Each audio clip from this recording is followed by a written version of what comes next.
All right. At this point, I'd like to open the meeting of the Carver Conservation Commission for Wednesday, October 5th, 2022. Following the agenda, our first order of business this evening is a scout project at the Cole property. Hi.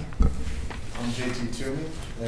JT, talk into that microphone because we have somebody on the phone, so we want to make sure that Dan can hear. Okay. Yep. It's on now? Okay. So I'm working on a project. My proposal is the Cole property, just improving it, mainly a kiosk. So right now it's really run down. All the information in it is just way outdated. And just the access to it is really beat up. Like it's all rocks, grass, weeds, and you really can't get to it. So I'm making a new kiosk and removing the old one.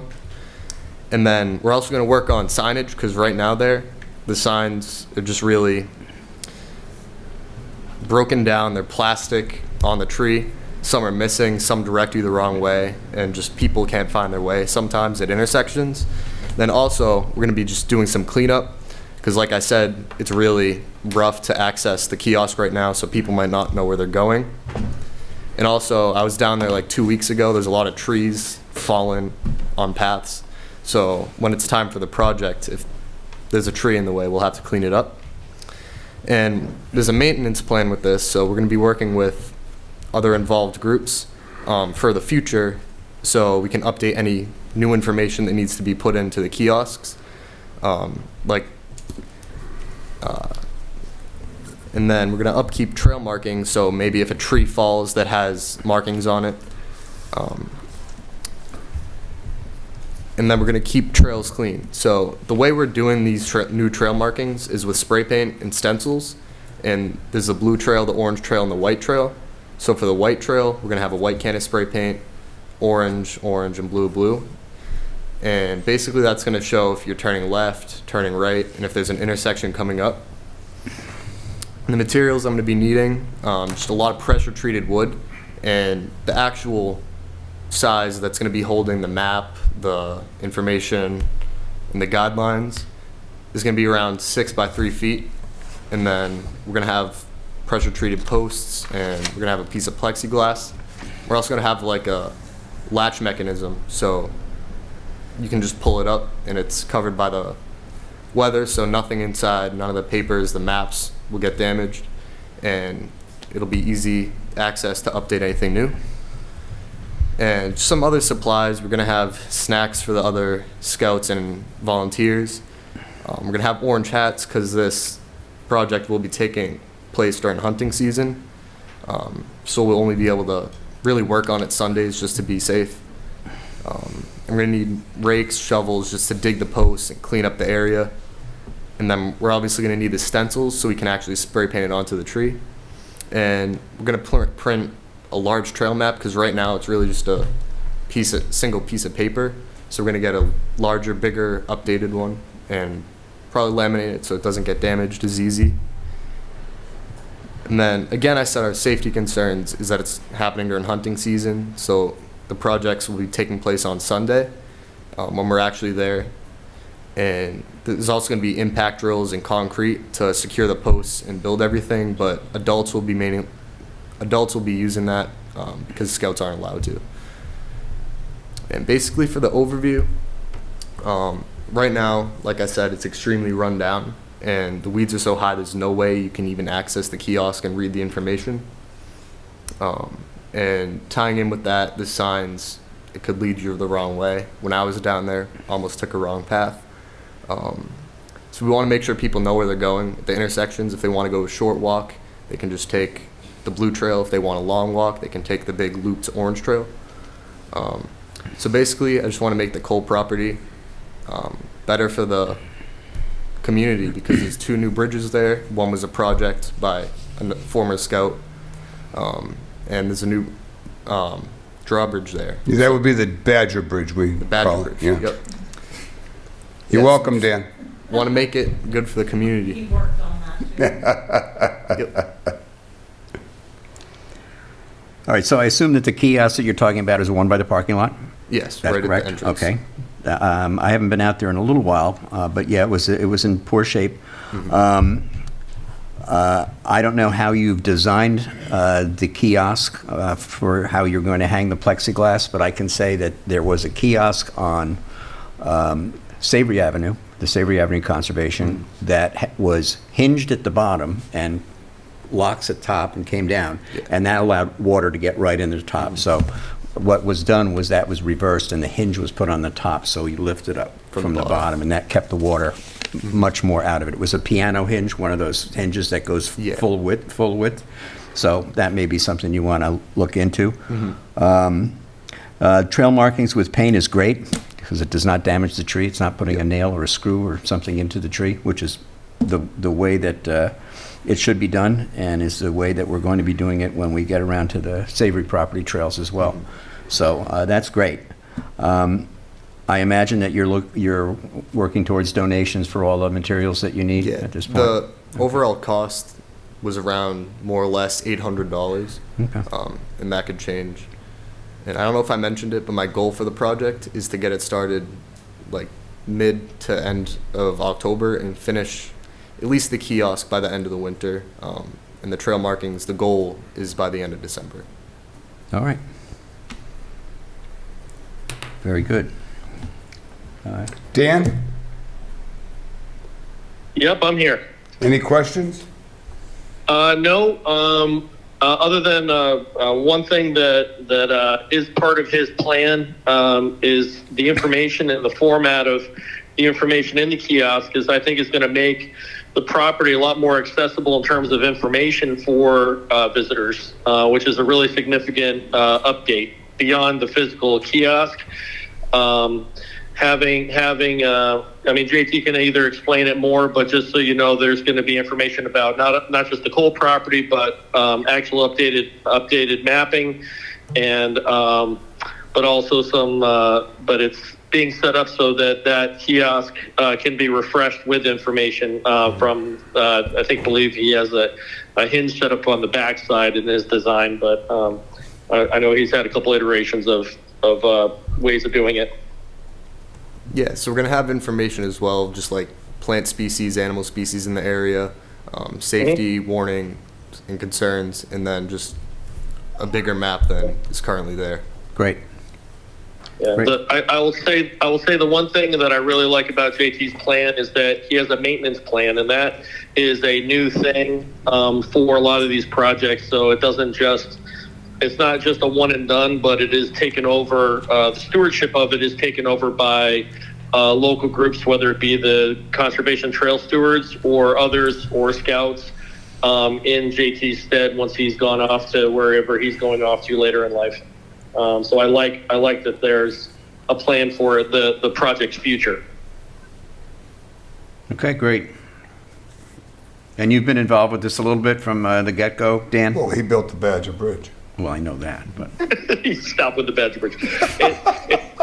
So the Lost Boot Bridge was a community preservation project. But no, this is JT's working in concert with a few scout leaders. I've been involved a little bit to help out in the background of it, but he's been spearheading this himself.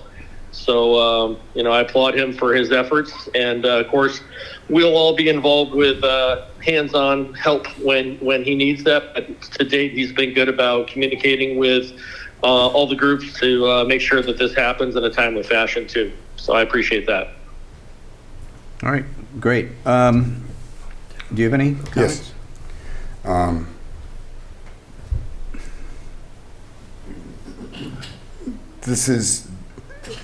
This is a big deal.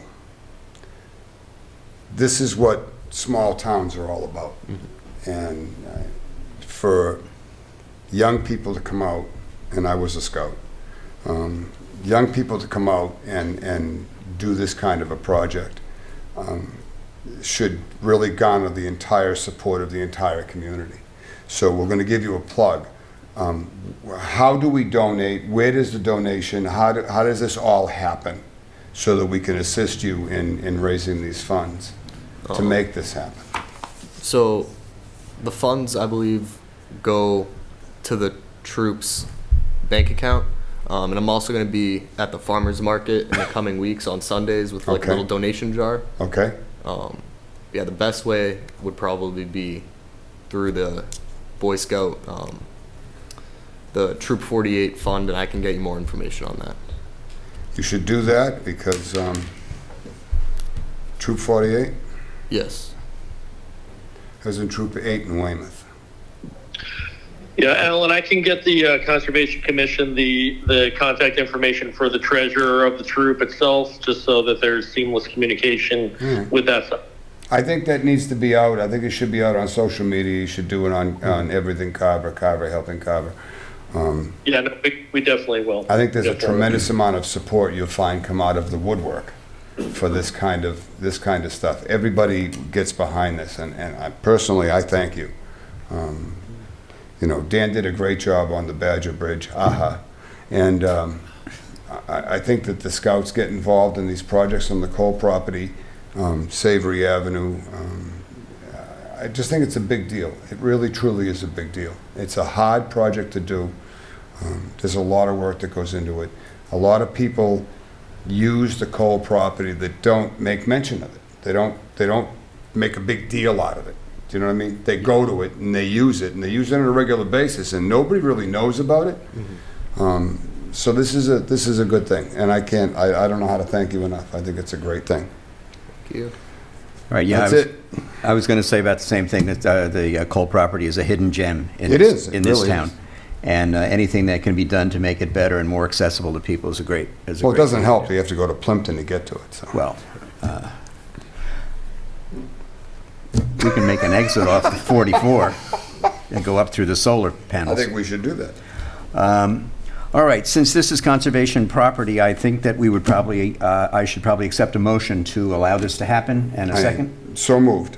Dan, second? Second. All right, it's been moved and second to allow Mr. Toomey to proceed with his scout project at the Cole property. All those in favor say aye. Aye. Aye. Any opposed? Hearing none. It's approved unanimously. Good luck, and thank you very much. I would only ask, Mr. Chairman, if we could just, we'd be thrilled to have updates. Oh, You don't have to provide them. We're not making that contingent, but it'd be great to have updates. Yeah, I'll let you And know. anything this Conservation Commission can do, in particular Dan Badger, because he loves this stuff, anything that he can do to help you, I'm sure he'd be more than willing to do that. Okay. He loves carting wood into the, material into the woods, 2-3 miles on his back. He just loves that stuff. So I'm really proud of these kids and these projects that they come up with. They're well thought out, and they'll get a bunch of support, and you'll get weekly updates if you like. I think it's a great thing. Great. So Thank you very much. very, very much. Thank you. Good luck. That's Troop And- 48 in Carver. Yep, Troop 48 in Carver. And Dan, you get out with some information, and good luck with your fundraising. Everybody should jump on board, and if everybody kicked in $10, you'd have more than enough money. So I don't see why this can't happen. Thank you so much. So thank Thank you. you. Leave the panel, okay? That's wonderful. And if you can hear me, JT, great presentation. Real proud of you, buddy. Thank you. So the beneficiary's approval, I believe this is you guys. I need this, They can sign off on it. You have to go to the chairman. He's the big cheese at the table. so, He's the head cheese. yeah, this is the signature here. The beneficiary, this is Oh. you guys. Okay. And then I just have to turn it into council for it to be officially. Mr., Okay. maybe we'll make a motion to authorize you to do what you're doing right now. Make it easy. We'll make a motion. I make a motion to authorize you to sign on behalf of the Conservation Commission. Dan, second that, will you? Second. Thank you. It's been moved and seconded to authorize me to sign this. All those in favor say aye. Aye. Aye. Aye. Thank you. Okay, it's approved. Here you go. Thank you guys so much. Thank you. Good luck. Best of luck. Thank you again. Best of luck. All right. Was this with your, or do you want to leave this with us? Thank you again. Thank you. All right, next up, amend the order of conditions for SC 126553 Weatherbane at the Lynx. I'm sorry. an easel? Do Do you have one? Yeah. Yes, that would be Do great. we I thought have there was one? one in the room. No, I do. This cart has just about everything. Perfect. You can either do a tabletop or you can extend the legs. So only a Yeah. nominal fee. We have copies of that, Gary? No. This is informal, so, but I do have a copy. Okay. Sorry, you guys, I'm messing. No, that's I fine. don't even know if I can see you. Okay. You're fine. You're Okay. fine. Thank you, Commission. Sarah Stearns from Beals and Thomas for the record. This is just an informal discussion related to Weatherbane at the Lynx. I believe the Commission remembers this project from a few years back. It's under construction currently, phase 1. I think I'll stand up actually so I can point to this. So what we've outlined here is partially approved current layout. So everything that's shaded in blue was approved under existing valid order of conditions. What has changed since we last met is that the landowner, Bristol Brothers, has added some land at the rear of this property, which has been added to this through the A&R process formally. Was this before the planning board last week? Yes. This is what I saw? Yes. Okay. It was So now approved. I'm a little bit more familiar with it Yes, now. it was approved unanimously to. Yeah. Really, we were just moving lines around. We were moving lines So around. I the- remember that conversation. There was a former A&R that carved off the acreage. This just fused it with this property. So all of it is now one. But in our redesign that will be coming before the planning board shortly, we realized that there's a small amount of grading within the buffer zone to this BBW back in this piece of the parcel. So that's the only new addition. As I said, there's an existing order of conditions for work in the buffer zone to these two ponds at the golf course and a bit of grading and work on the emergency access road from Wade Street next to that bog. So that's all that's out here for resource areas and all the work that's proposed. So this stuff is all approved under our existing order. What we have that's new is out here. I met with Gary. He wisely suggested that I come before the commission informally just to ask your opinion on filing a new notice of intent for this or coming back with a more formal request to amend our existing order to include this additional work. I would much prefer to request an amendment rather than have two valid permits on the site. Yeah, I agree. I thought it was just an amendment. It was good. Yep. So I just wanted to come in and let you know that that's what we'd like to do. Like I said, we're going to be in front of the planning board in the coming weeks, so this is all likely going to happen simultaneously. So it's more just a sneak peek, really. I think this is the first board to even see this revised layout.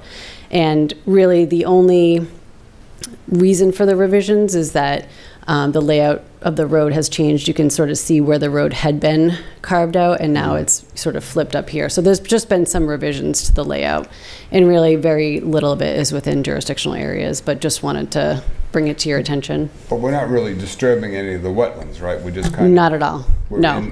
We're in the BVW, that's it. You're doing some grading. We are in the buffer doing some zone, so grading. I'll give you I'll bring this up so you can see it better, but red on this plan is the 65-foot, green is the buffer zone, so we are just barely You're right in on the the edge. in the buffer zone, Yeah, in the okay. outer buffer zone, nothing in the 65-foot. So that's just an amendment. Extremely minor, Yeah. but it would be a lot better to have one file number Sure. on this site. The other thing we'd like to do as part of the amendment is update the owner and applicant, since this project and the land has changed hands since the original issuance of the order, so that, we can bring that up to date as well. So I think this order is good till 2024.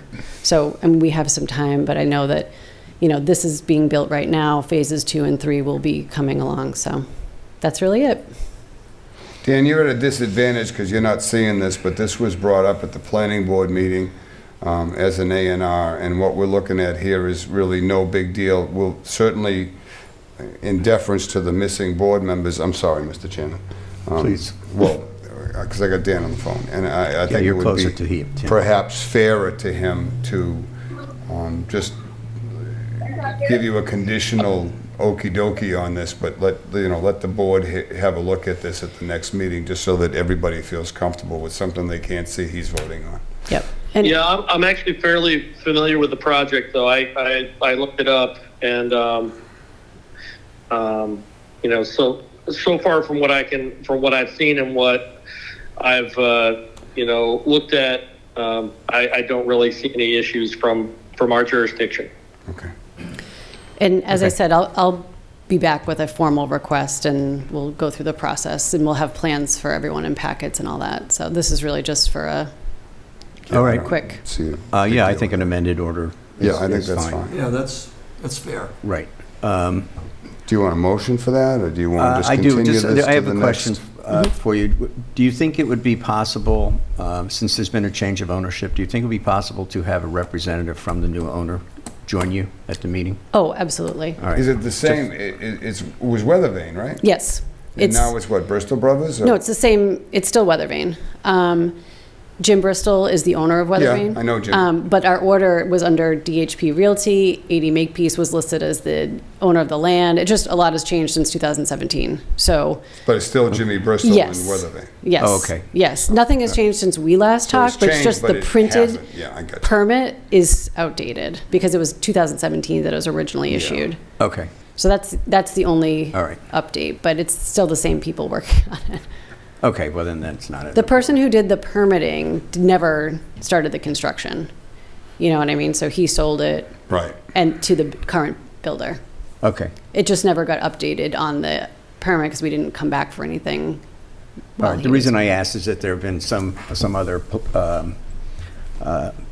items in front of us where there has been a change of ownership, and perhaps the order of conditions weren't translated correctly from the old to the new, and things have gone a little awry. Okay. So, but if it's the same people, then it's not as important. Yep, it is. Okay. Yep.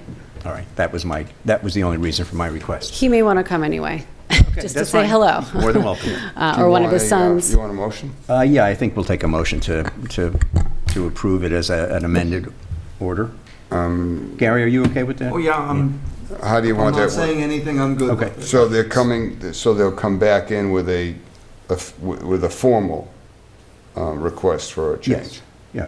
Well, yeah, they'll have to fill the paperwork out and et cetera, et cetera. So I'll make a motion that we approve the amended order of conditions, SE 126553, Weatherbane at the Lynx, formerly Patriot Pines. Can 2 weeks? How do you want to do that? No.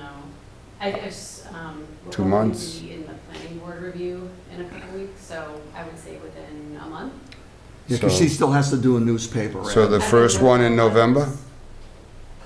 That work for you? I don't know. by Christmas. All right. Yeah, by the end of the year. I mean, All right. that would be ideal, but Tell you what, I'll leave it open at a date that works for you.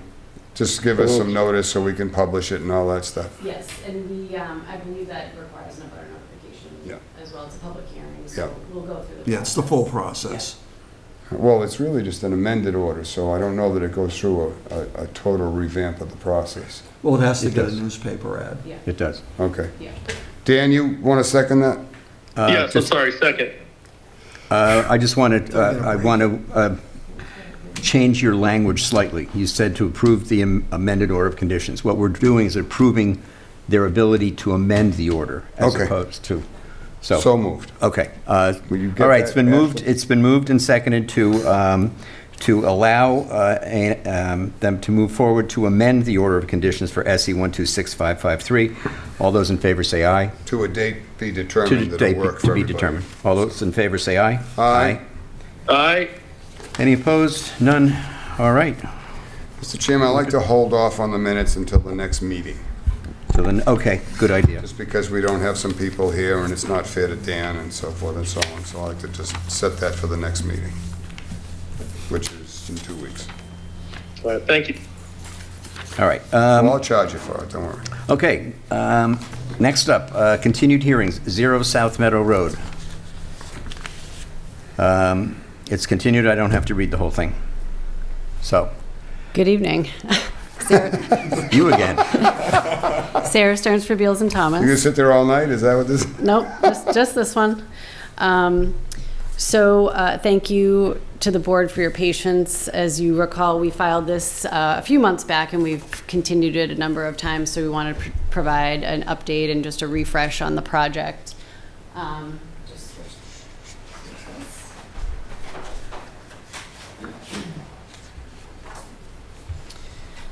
So this is a Cranberry Bog restoration project located off of South Meadow Road, located off of Ward Street off of South Meadow Road, proposed by Edgewood Boggs, working in partnership with Mass DER and NRCS.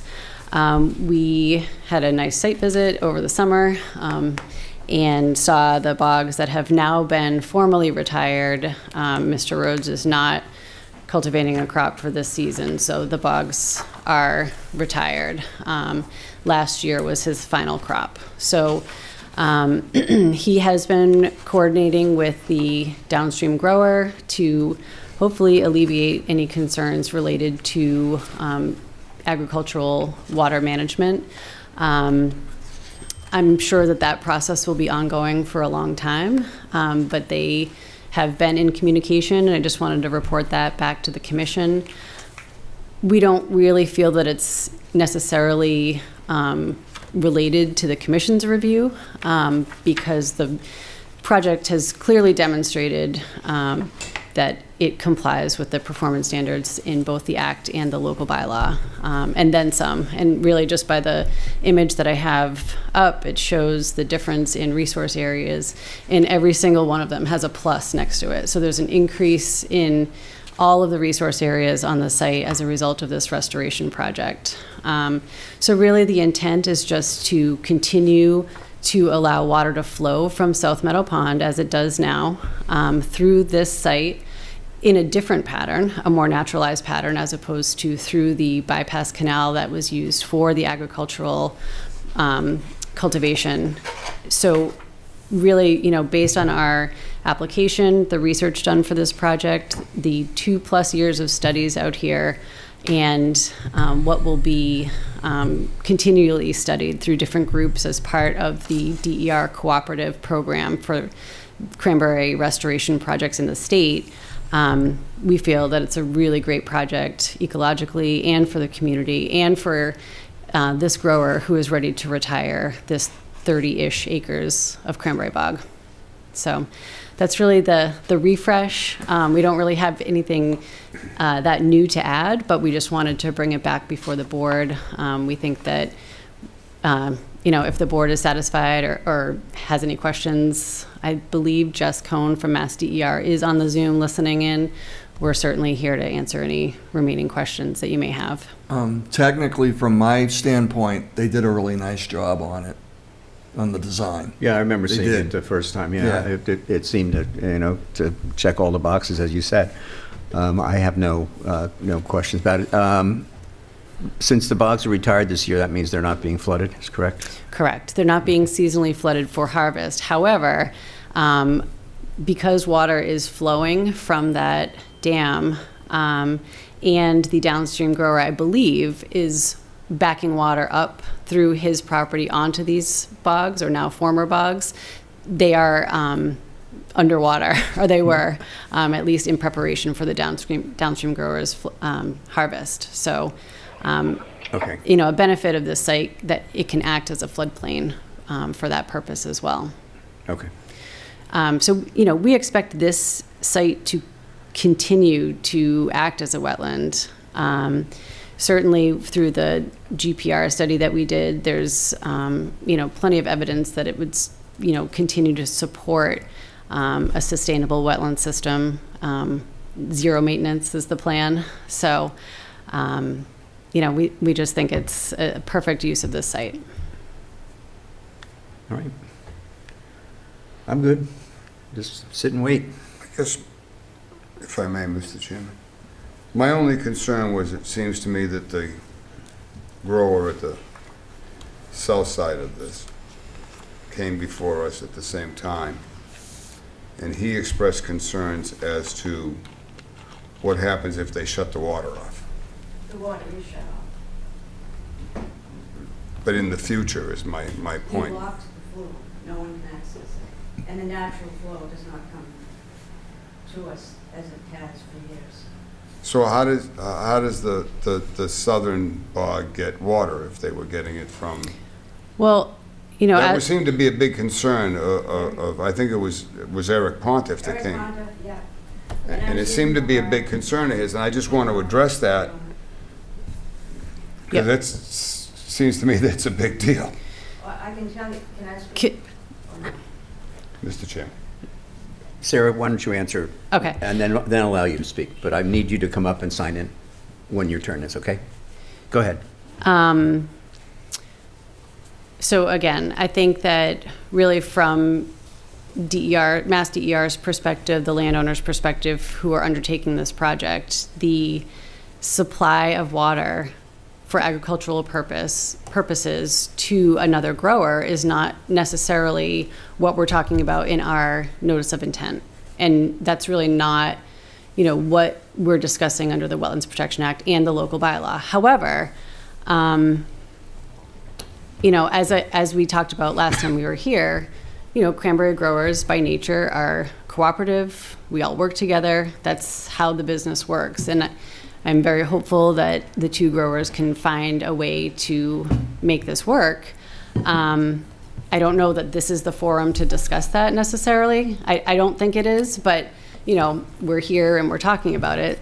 So, you know, I just have to believe that they'll find a way.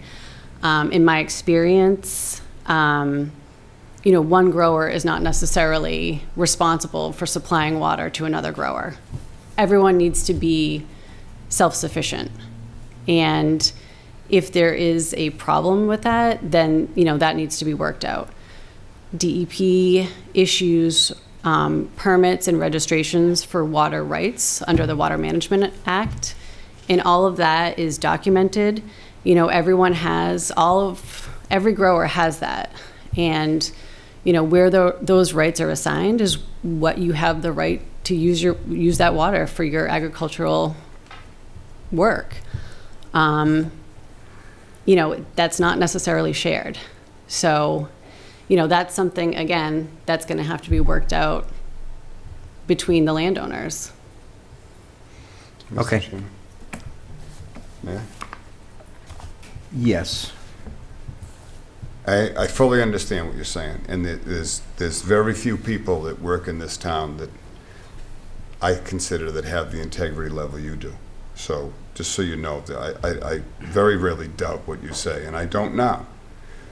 But in the real world of things, we have bogs of different ownership, side by side, fed from a common pond in the past. So we have a history.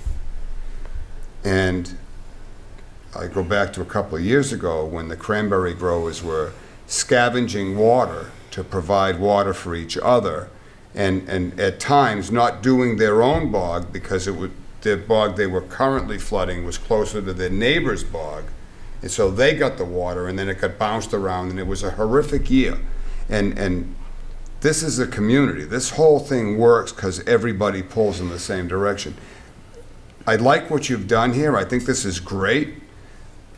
I just have a concern for another drought year and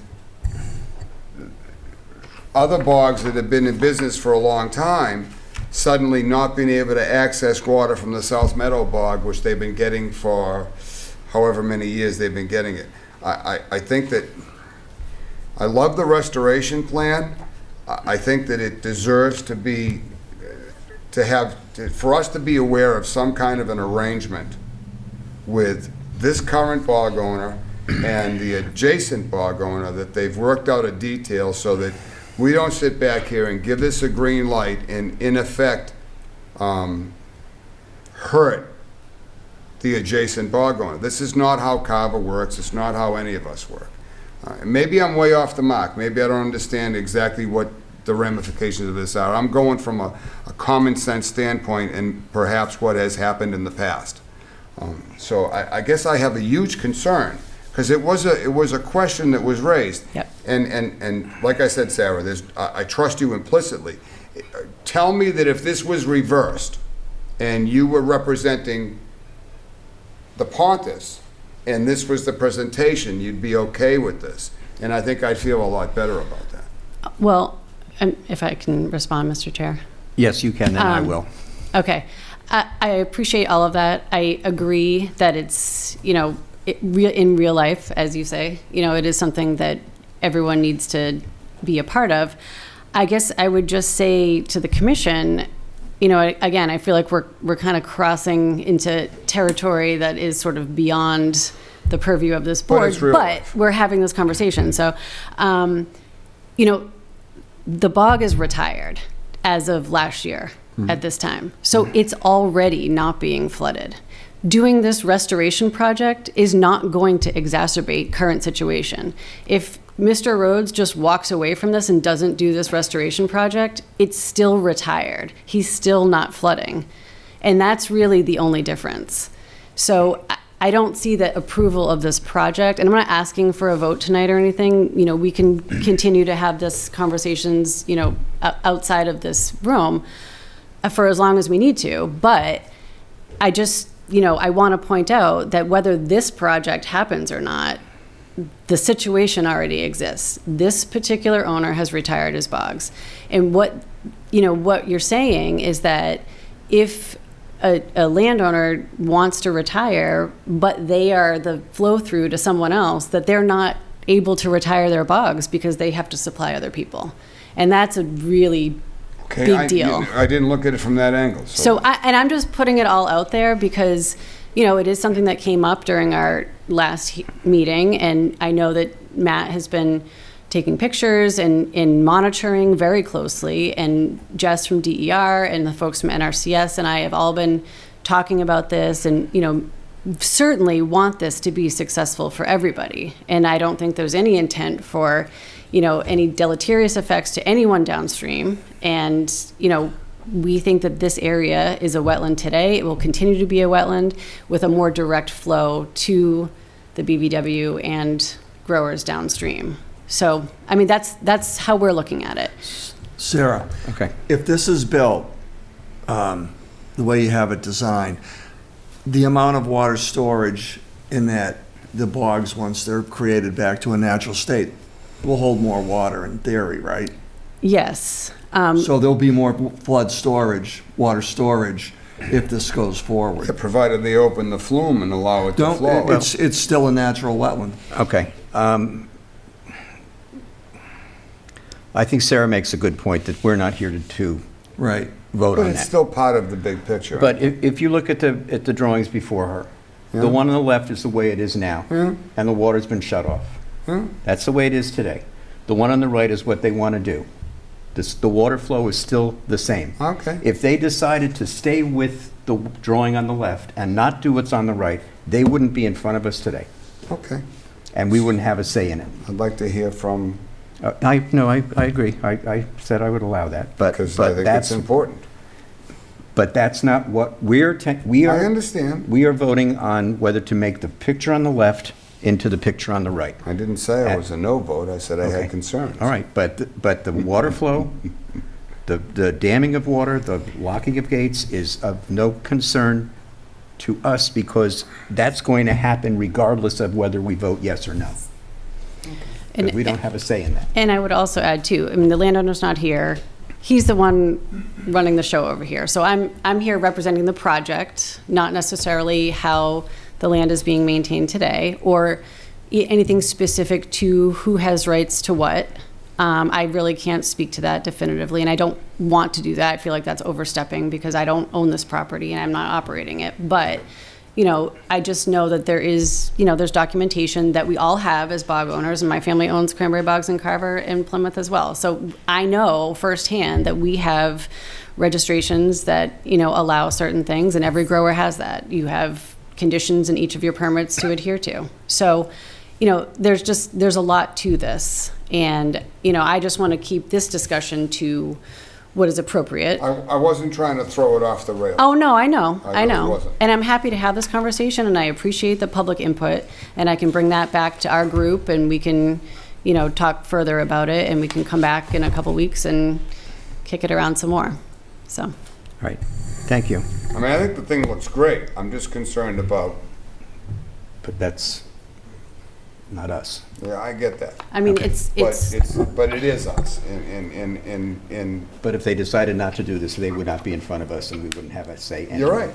So, but All right. unfortunately, they are in front of us. Dan, go ahead. Sorry, Mr. Chair, if I may, I just wanted to, just to pair with what Alan was saying. While certain aspects of the decision are outside of our jurisdiction, I am concerned too about the historic functionality downstream of how this switches, and if that's been communicated to that other grower is all. How the new plan will affect flows and access to that water. Mr. Chairman. Okay. I thank you for that. The way I look at it is that when this does finally come to a vote, if we vote no on it, then it stays the way it is, and the water is still an issue, but we're out of the game. So I don't see, that's not what we're here for. We are not here to discuss downstream water flow. That's not what. No, of course. No, I'm aware of what our jurisdiction is. With anything we do, whether it's inside or outside our jurisdiction, there is a cause and effect. That's all. And it's worth just as a piece of the community, jurisdiction or not. I think it's worth us making note to encourage the parties to just have that dialogue. Well, I believe they're doing so. Honestly and truly, if I may, Mr. Chairman. Go ahead. Sarah, if you don't have a hard timeline on this, I really would truly like to see this get continued until Dave can be here, until Dan's in the room. Yeah, we're not looking at voting on these anything drawings. tonight. This is an update. Yeah, that's fine This with is an us. If you're agreeable We just- to that, I'd we had love to hear continued- from. Yeah, we had continued for so long, I Yeah, was it's here been anyway. since July. Yeah, I understand that, and I hate this continuing stuff, believe me. It should be continued one or two times just because we have a drawing glitch, and then we should get a decision. I don't like stuff getting dragged out for 6 or 8 months, and everybody gets strung along and all this other, I think it's a colossal waste of time. But I think it's unfair that, Dave's not here, Jim's not here, Dan's on the phone. I'd just Right. like to No, have I a know. little bit more And definition. this was always going to be an update tonight. There was not going to So be a vote I taken. really love, and I really would love to hear from.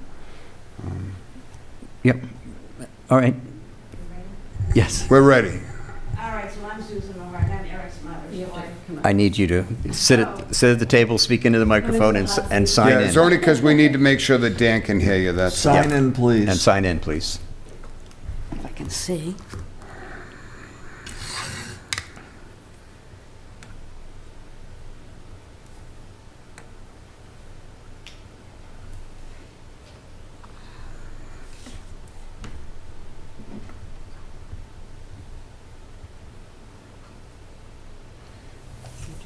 Edgewood? Yeah. So I'm Susan Maharg, and I own the property with Eric. And it's been in my family since 1940, and we've been using that flow since then. And it is a pond that generates water that goes down through our bogs, other bogs, under Route 58, and part of the Weewianick River ends up in Buzzards Bay.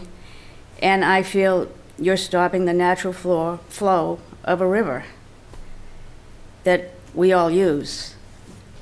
The cranberry growers use it, put it back in, it just keeps flowing down, and we need it. We were damaged this summer because we didn't have enough to sprinkle the bogs. We lost some plants. It's not like we're asking a favor or of Edgewood. It's our right to have that water. Massachusetts, there are riparian rights for all the people along the river to use that water. And one person up above does not have the right to stop that water. All right. And I know you're saying he does have the right to retire his bog, but does he have the right to block the flow of that water? He could retire his bog and not block that water, but because he wants to do this project, he has to block the water. And Eric, when he was at that meeting before, You suggested they get together and make an agreement. Well, since that time, that's when he put I have a picture of it, padlock right on the flume. So no water. So I see his intent. His intent is not to give us water. Or let it go, like it has been flowing. He doesn't have to give it to us, he just has to keep it naturally flowing. We're damaged by it, the Hannulars below us, under the road, all the other cranberry growers are not getting that water now.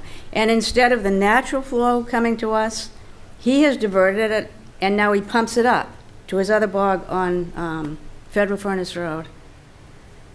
That's not natural flow.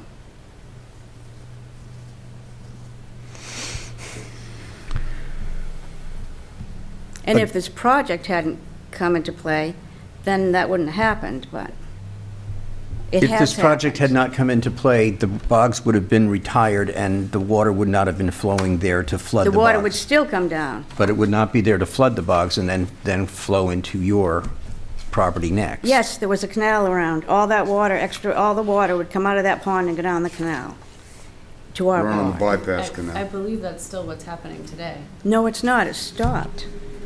The flumes are in, planks are in the flume and it's locked Yeah. with a I padlock. think every time that I've been out there, the planks have been in over the past 2 years. So there's nothing coming down the bypass canal now, is what you're saying? There could be a little dripping over, but, he's got it locked with planks in it. And if, Mr. Chair. It was not locked before, Okay. All first right. meeting. All right. As far as the locking, he has experienced vandalism there and trouble at the flume. It's right on the edge of Ward Street.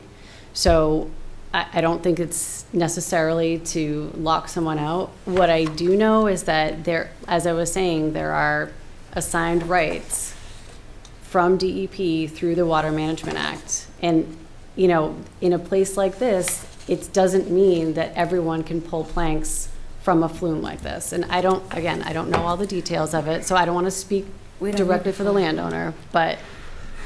All right, this is, again, I don't think we need to debate this here tonight. Yeah. This is going to be continued again. In the meantime, the only thing in front of us is changing those 3 bogs into the, referring them back to what they were. And that, in that application was nothing about, allowing water. So that's, as long as this is continued, and I think probably when we do get to the point where we're going to have a vote on this, then all the paperwork that's necessarily, if there are rights established by the DEP as to who gets the water, then they have to be presented. I called Jim McLaughlin at the DEP, and he said those water rights have nothing to do with this situation. But you're bringing them up. You're bringing the water rights up. I didn't say, we have riparian rights. The state of Massachusetts has a law, riparian rights, that everyone along the stream can use that water, and someone on that stream cannot block the stream or river, so the others cannot use it. That's a state law. And I would just say, related to this project, the intent, DER and NRCS's intent for this easement is not to block water. For this project to be successful, it needs the flow of water that's coming from South Meadow Pond. Right. We haven't talked about damming anything up or blocking anything. That it needs to have that continuous flow, otherwise it's not going to be what we're planning for it to be. So, we can continue to talk about this offline and get back with the commission in a couple weeks. And All right, let's do that. check then. back That's a in. much better idea. Yep. Okay. Dan? Yes, I agree. Okay. I'd like to make a motion that we continue 0 South Meadow Road, NOI DEP SE 126649 to, Sarah, are you going to email when you want to continue it to, or you're going to pick a date now, or? What are your you want to do dates? 2 The weeks? second meeting in November, maybe? So there's the 19th. Second. Then there's a second in November and And the the 16th. 16th. Second. 16th? The 16th, 16th of November, Dan. Yep, second. All right, it's been moved and seconded to recontinue this till our meeting of November 16th, 2022. All those in favor say aye. Aye. Aye. Any opposed? None? All I'd right. like to hear from you again also, and perhaps Eric. I understand where we're at with this, but I also understand that there's some good neighbor policy that has to be taken into account, because this is the real world stuff again I go back to, so. Sure. Okay, thank you all. Thank you, you. Sarah. All right, next up, another continued hearing, 3-4 Park Avenue.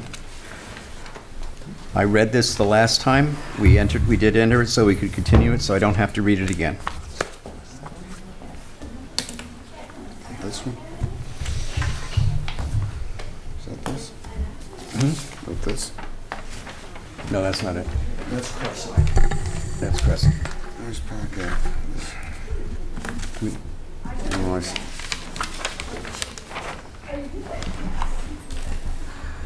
Good evening. Good evening. My name is Bruce Haskell from Langdon Environmental.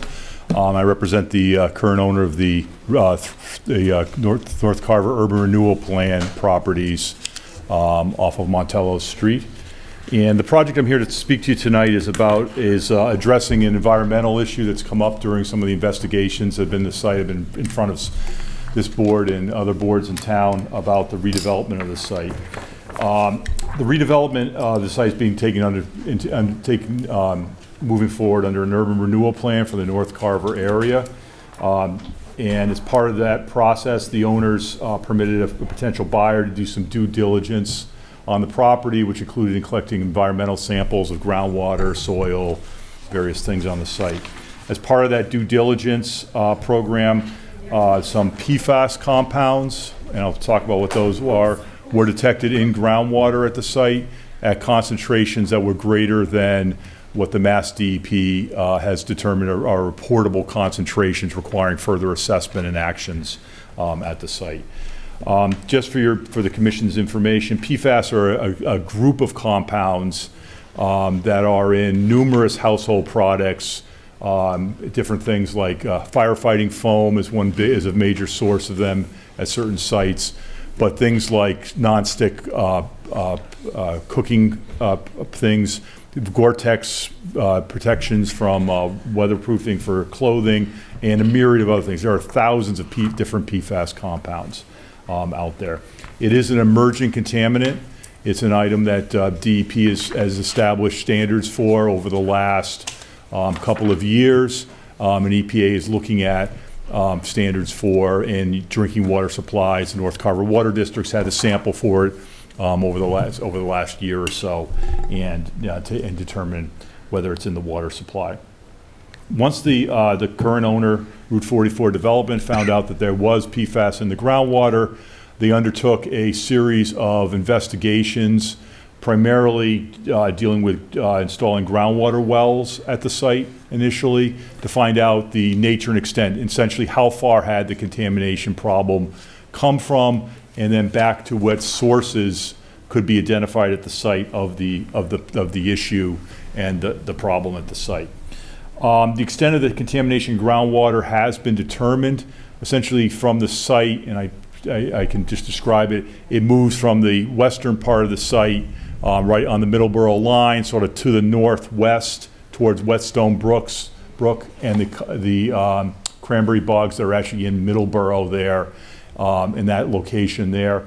It is fairly, the plume or the extent of contamination is fairly stable at this point and drops immediately off the property to below the DEP standard for a drinking water supply.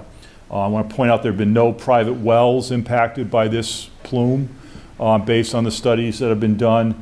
And again, the direction of the study is the plume moves towards Whetstone Brook out there. Once the extent of the groundwater was determined, it was sort of back look to what the sources of the PFAS contamination at the site were. And that there were two sources that were identified. One was an inactive area of the septage plant that was at the site on the property. at 1 Park Avenue, sort of towards the entrance of the site off Montello, that operated for several years and shut down, I believe, around 2016-18 timeline. That septic plant had some lagoons, and again, it's just PFAS are a very common contaminant in sewage, septic, even septic systems out there. So that was considered one source. The second source, and the more significant one, was that the prior owner in the mid-2000s had bought in composted wastewater residuals. So it was sludges from a wastewater plant that were co-mixed with municipal solid waste and composted. The generator had a beneficial use determination to have this material reused as an organic topsoil. The prior owner was mixing it.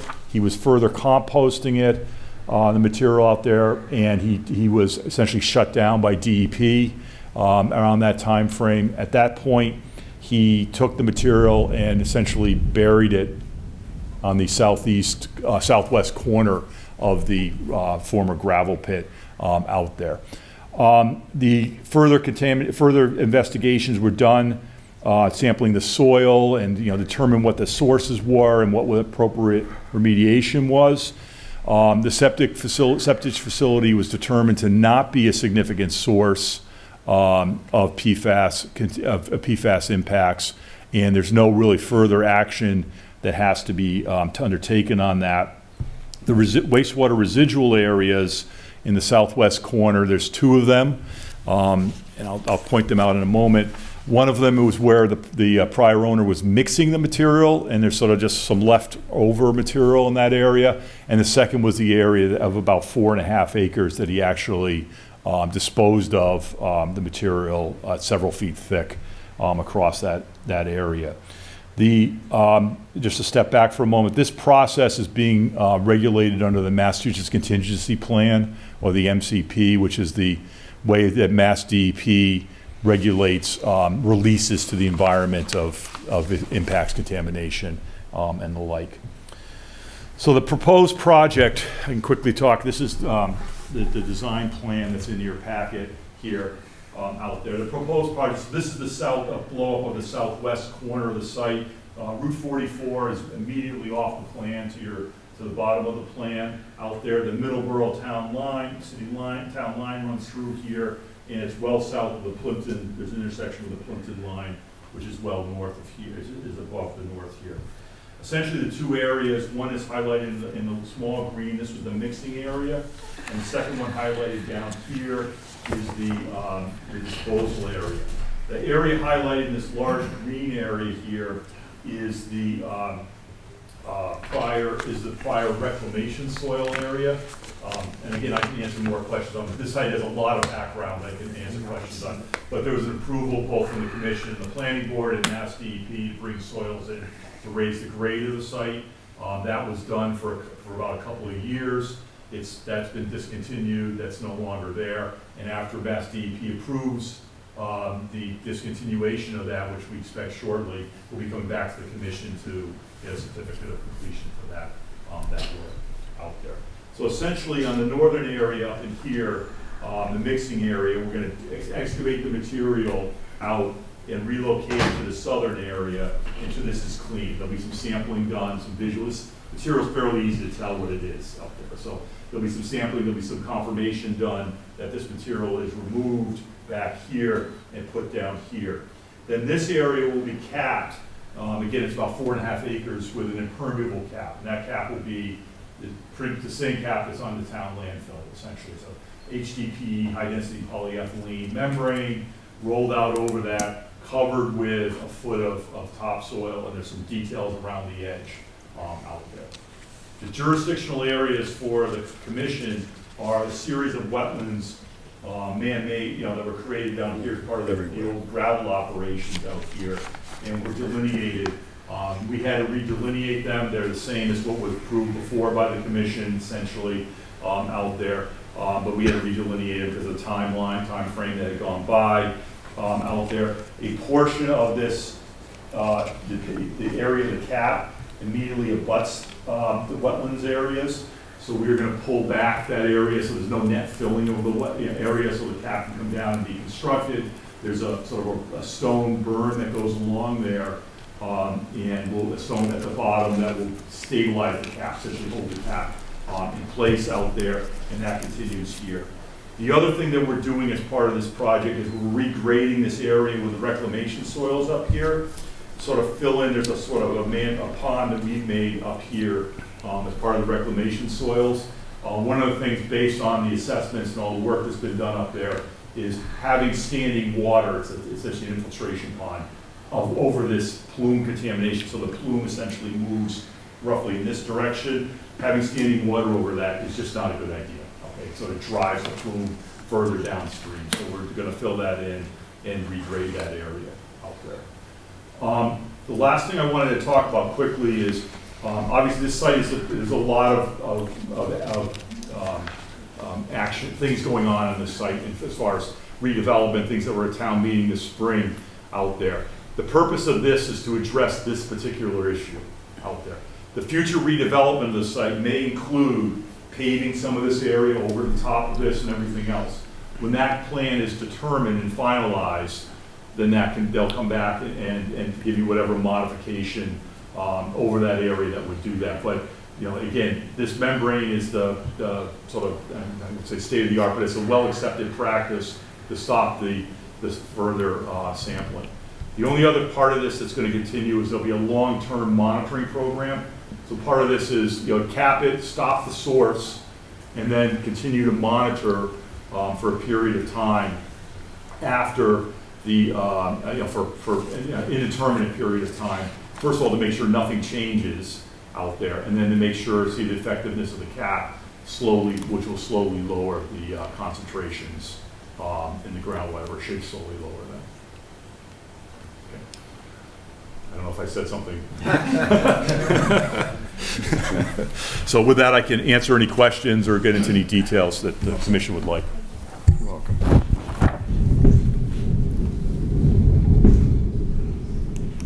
How's somebody speaking? I hope I... That's not an omen. Mr. Germain, you used to say something. Again, I hate to kick the can, but in view of the fact we have a plan in front of us, Dan doesn't have it, Dave's not here, Jim's not here, I think it's irresponsible of us to try to, just the two of us, look at this plan, go forward, try to convince Dan to vote on something that he doesn't have the ability to look at. I'd like to see this put off for 2 weeks until we have a full board here. One thing I wanted to mention is has the margins of the plume been identified? Yes, there's documents filed with Mass DEP, Phase 3 under the MCP. Dan, you may be familiar with that delineated the extent of the plume. Yes. Okay. Dan, I have the RTN number. I can pass that on to you if you want to look up the file. Yeah, That would be great. Okay. I can leave you with, there's a particular figure that's in one of the documents I can leave with Gary today that you can go and take a look at. Perfect. Yeah.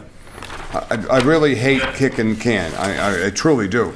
But I think it's at a disadvantage to the two members that aren't here and Dan, who's sitting with the phone stuck in his ear trying to envision what we're talking about.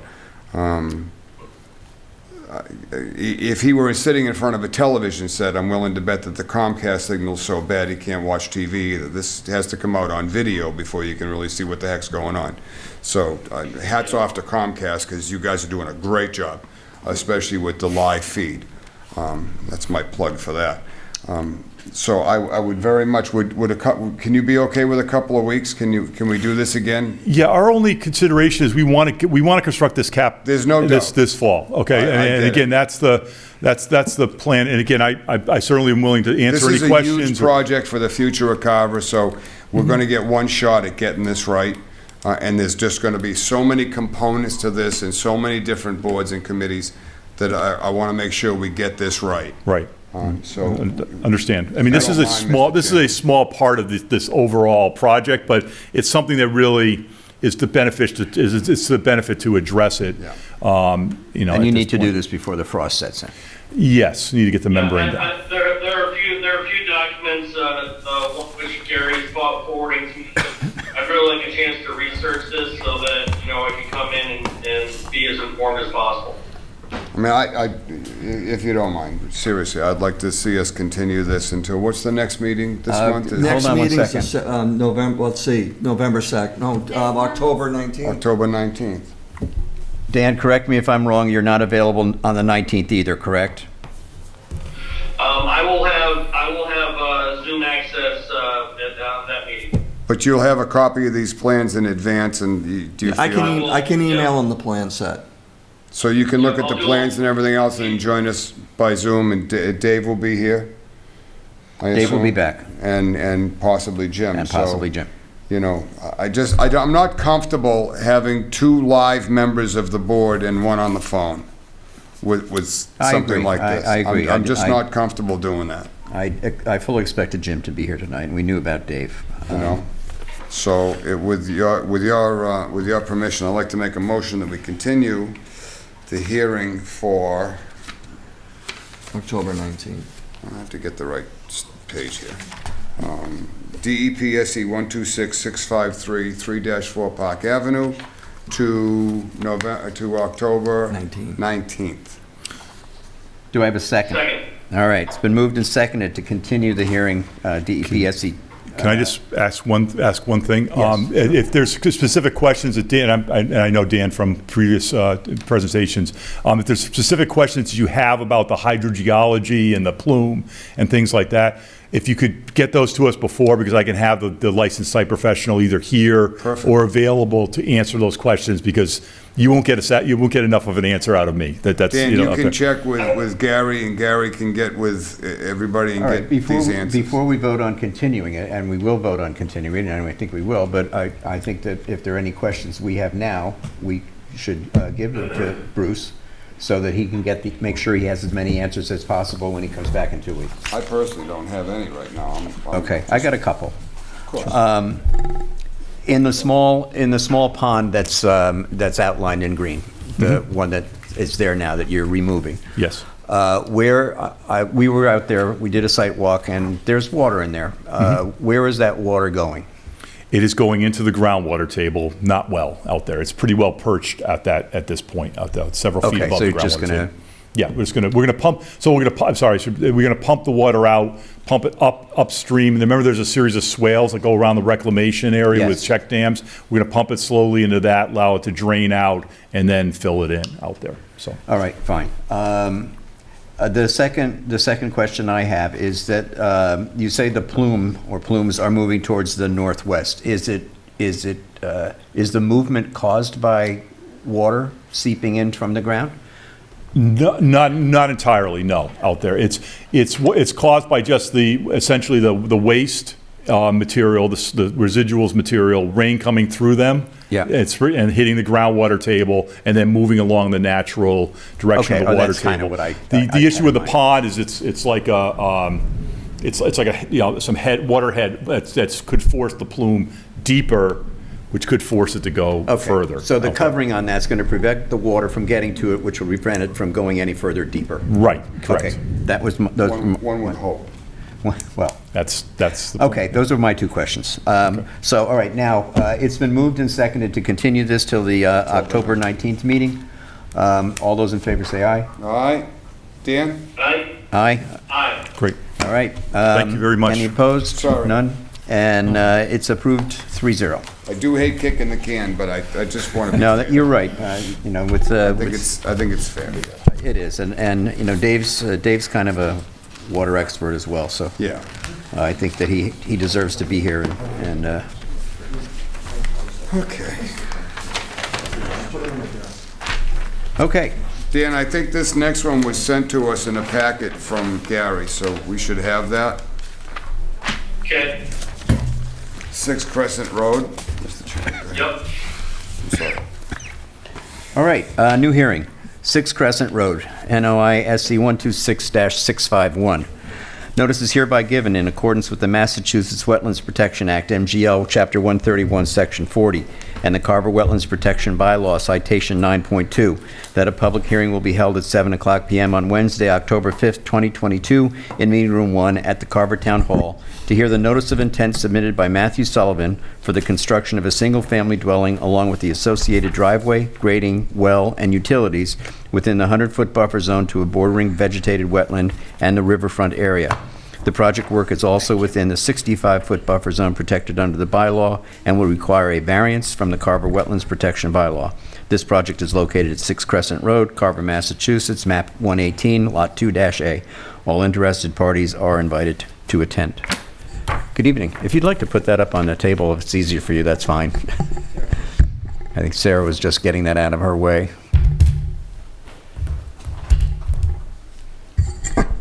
Joe Webby, Webby Engineering, and with me is Matt Sullivan, who owns the property. The property at 6 Crescent Road used to have a dwelling here that was torn down, I think about 4 or 5 years ago. And what Matt bought the property, and what he would like to do is obviously build a new house somewhere in this area. There's a BVW that was delineated by Brad Holmes, and we also have a riverfront to the Cedar Swamp Brook, which runs through the Cranberry Bog on the southerly side. And you can see we have some riverfront areas, and we also have your 65-foot no build, I believe it is, and then we have the 100 feet. Currently, this has all been, most of this property has been degraded already under the, through previous uses. But one thing we would like to do within the riverfront is to put a well in. The well would be in this area, and the septic system will be beyond the 100 feet and beyond the riverfront area. There is a question about the dwelling being about 68 feet from the BVW, but that's, Matt wanted to have the house as far back as he could, and that's basically as far back as we could put it.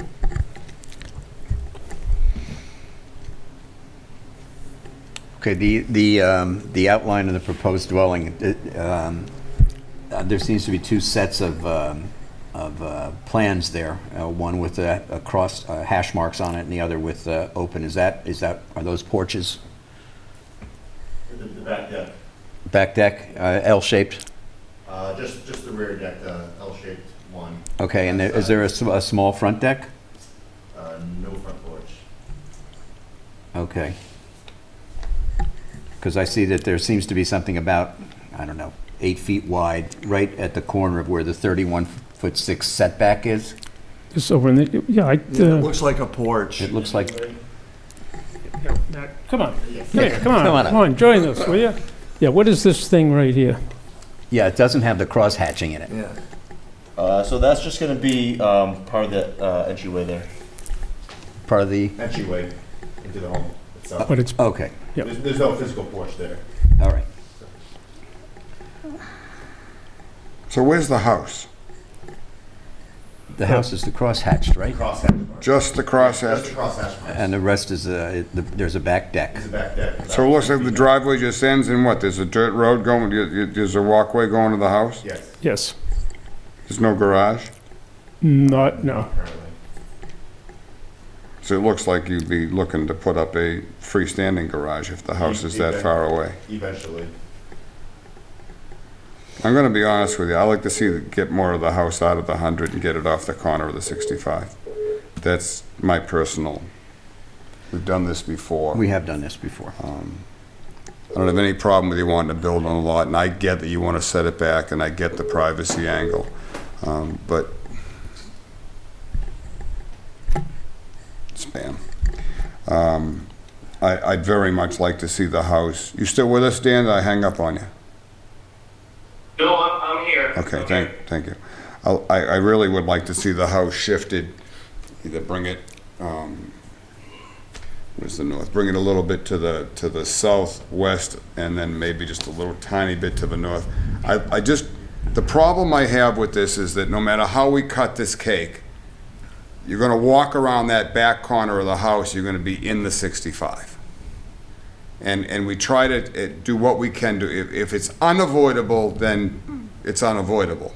If it's avoidable, which it appears that it is here, because no matter what, you're gonna get into that 65, whether it's kids playing with their ball or it's you're trying to grow some grass and then mowing. The 65 on the corner of a dwelling to try to protect that within the 65 never works, because eventually stuff happens within it. It just stuff happens within it. It's simple as that. Believe me, I'd love to see it pushed back as far as it can.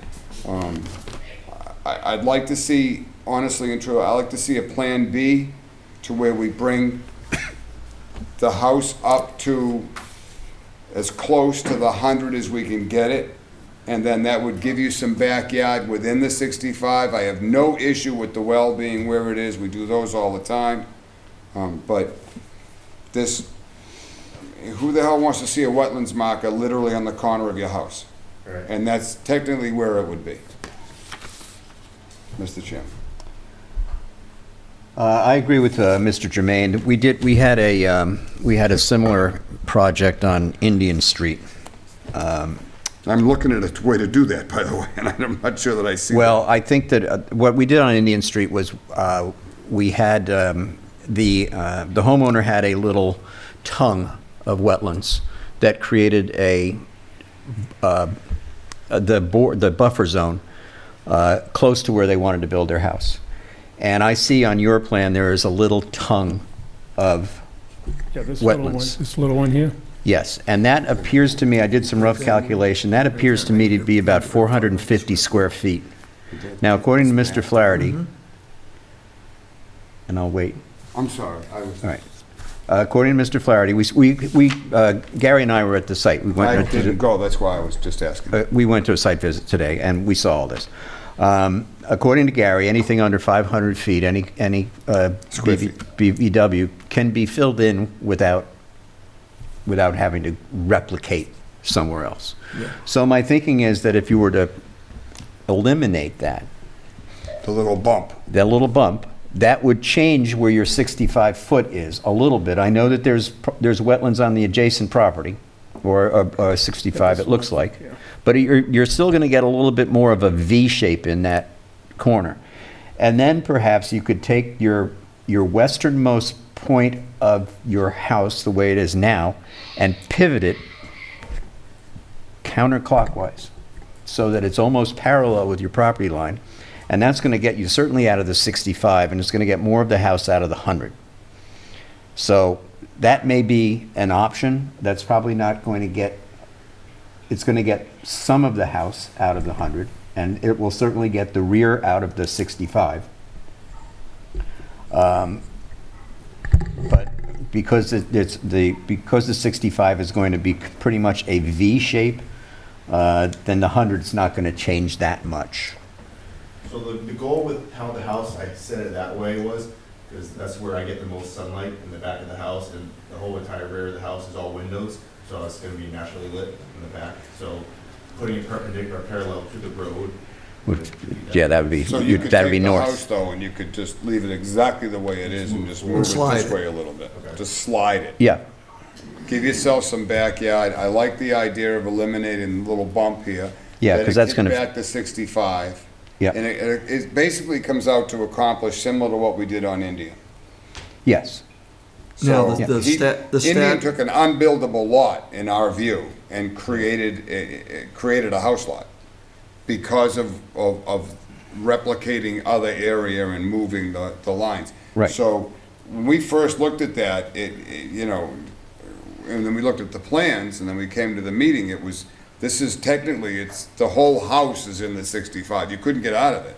And then by making some replication plans, we're able to do exactly what we're trying to accomplish here. Right, and your area here is small enough that it doesn't need replication. And you have enough room So it's not like you're up against the variance. You're far enough away from the setback in the street. You've got plenty of side setback. You're far enough away from the well. Technically, you may not even have to move the septic. If you just slide the whole place a little bit. You so. do have room to slide the septic towards the street a little bit. Yeah, you can do don't that you? too.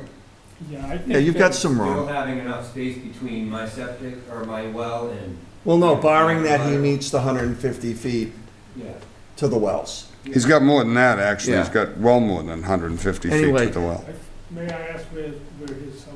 I'm at 8 Crescent Road. Yeah, which way is that? So That- it'll Well, be come on, closer to come on, you 58. might as well come on. So this is your existing well that's on the I plan? got two There wells. are two I got one existing, here there are two, and one on here. each side. Well, I'm looking at the You're on one. this He side? says he's north. I'm on 8. I don't know where 8 is. Well, I'm trying to, Yeah. so this is, That's the street. the street. Uh, 8. This the would top- be the top of the Jason. drawing This is would be towards- 8 Crescent, and this would be, or excuse me, that's 2 Crescent, and this is You. 8 Crescent, yep. So are you south? Closer to the road. You're At the south bottom? of, you're south of there. You're closer to 58 than you are to, correct. to Okay, so South Meadow. your existing well is the one that's shown Down at the here. 152 mark. Yeah, if they slid it towards the road, it would still make the 150. Yeah. My only concern is, that, there's a lot of standing water there. On this, so as you move closer to the road, this all is just standing water after it rains. I know from the previous property that was there, the house that was there, when they were tearing it down, a lot of that water, the underground water, flowed from the direction of, towards South Meadow Road, towards 58, because it all wants to go into the Weatherbane. That's my only, I'm not trying to be a jerk or nothing, it's just, I get water in my basement. If we move things around too much, I'm afraid that it's gonna hurt my property, just because now it's really gonna get a lot of water in. My other concern is that when you start messing around up in here, there is just a ton of trash that was left over years and years. I mean, there's TVs, boats. I took some pictures if you We- guys want to see. We saw that. Yeah, we saw. it's That would be part of our order of conditions, would be to clean all that up. Awesome. That's the So- only concern that I have, just with where everything is located, because it definitely affects my property. Sure. And I would love to see that cleaned Did you just buy this? 2 years ago, since October 2020. So it's not your trash, but No, it's not. you No, get it's stuck it's with it. been there. It's been there. a long time. Yeah, You inherited it. yeah, there's an No old, charge. Oh, yeah, actually. yeah, yeah, sure. there's an old Tonka truck back there. Nice. Yeah, big one.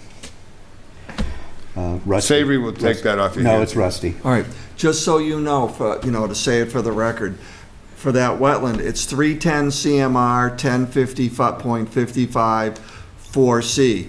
Notwithstanding the provisions of 310 CMR 1055 4A, the issuing authority may issue an order of conditions permitting work which results in the loss of a portion of a bordering vegetated wetland when said portion has a surface area less than 500 square feet, which, that's smaller. Said portion extends in a distance linear configuration finger-like into adjacent uplands. So you meet that.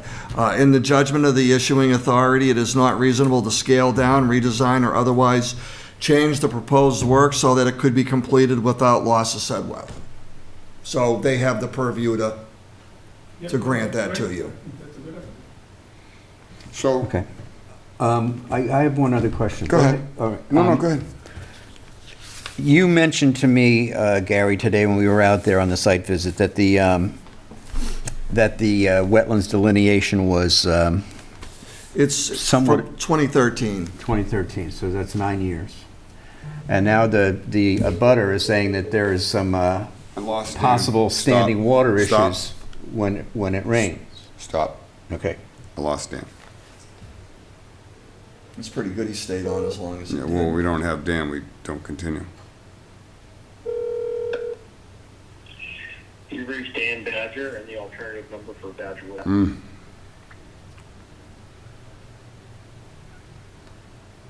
Get back. Getting with you. hammered with thunder and lightning, tagging out.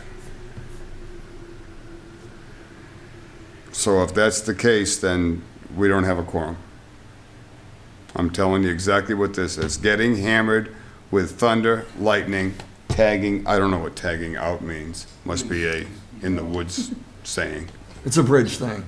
It must be a Badger Bridge thing. So and I didn't get him when I tried him back at his voicemail. Then let's take text him back and say we're going to take a 10-minute pause, and if he can't rejoin us, then we'll have to continue. We're going to continue this anyway. Well, I'd be happy if we just get a motion so we can do that. Right.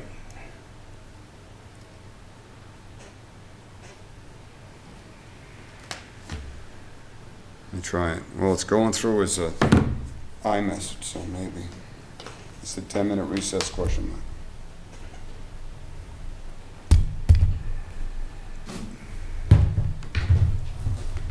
Is that driving you crazy too? We could continue this. If we can't get Dan back, we could continue with the rule of necessity. But we cannot debate anymore. Right. We have to stop. You can continue it on a technicality. We can continue it on the rule of necessity. Right. But we can't continue the discussion. No. Because technically, we don't have a meeting right this minute. Right. He's not responding. Call him. All right. Hold on. Don't panic. Take a deep breath. It's thunder and lightning. Maybe he's scared. Not Dan. I get scared with thunder and lightning. Maybe that's why he's backing out. Not answering.